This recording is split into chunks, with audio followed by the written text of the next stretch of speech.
Normal ആയിട്ട് നമ്മളുടെ urine ഈ രീതിയിലാണ് പോയിക്കൊണ്ടിരിക്കുന്നത്. പക്ഷെ ചില ആളുകളിൽ നമ്മൾ നോക്കിയേ ഈ രീതിയിൽ രണ്ട് സ്ട്രീം ആയിട്ട് പോകും നമ്മൾ കാണാറുണ്ട്.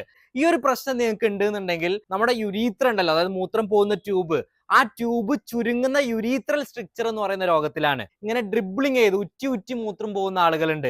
ഇങ്ങനെയാണ് പോകുന്നതെന്നുണ്ടെങ്കിൽ അത് പ്രധാനമായിട്ടും പ്രോസ്റ്റേറ്റ് ഗ്രന്ഥിയുടെ ക്യാൻസറിലും മൂത്ര പൈപ്പിലുമാണ് നമ്മൾ അത് കാണാറുള്ളത്. മൂത്രം ഒഴിക്കുന്നു, സ്റ്റോപ്പ് ആവുന്നു, വീണ്ടും മൂത്രം ഒഴിക്കുന്നു, സ്റ്റോപ്പ് ആവുന്നു. അതായത് ഇന്റർമിറ്റന്റ് ആയിട്ടാണ് മൂത്രം പോയിക്കൊണ്ടിരിക്കുന്നത്.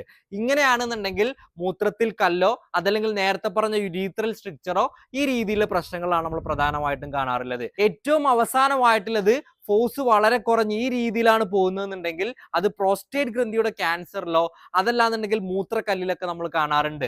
ഇനി ഞാൻ ഈ പറഞ്ഞ 4 വെറൈറ്റി നമ്മൾ BPH അതായത് പ്രോസ്റ്റേറ്റ് ഗ്രന്ഥിയുടെ സൈസ് കൂടുന്ന രോഗത്തിൽ നമ്മൾ കാണാറുണ്ട്. അപ്പൊ നിങ്ങൾക്ക് ഈ പറഞ്ഞ രീതിയിൽ മൂത്രത്തിന്റെ ഫ്ലോയിൽ വ്യത്യാസം വന്നിട്ടുണ്ടെന്നുണ്ടെങ്കിൽ ധൈര്യമായിട്ട് നമ്മളെ കൺസൾട്ട് ചെയ്യാവുന്നുള്ളൂ. നല്ല മികച്ച ചികിത്സ ഹോമിയോപ്പതിയിൽ ലഭ്യമാണ്.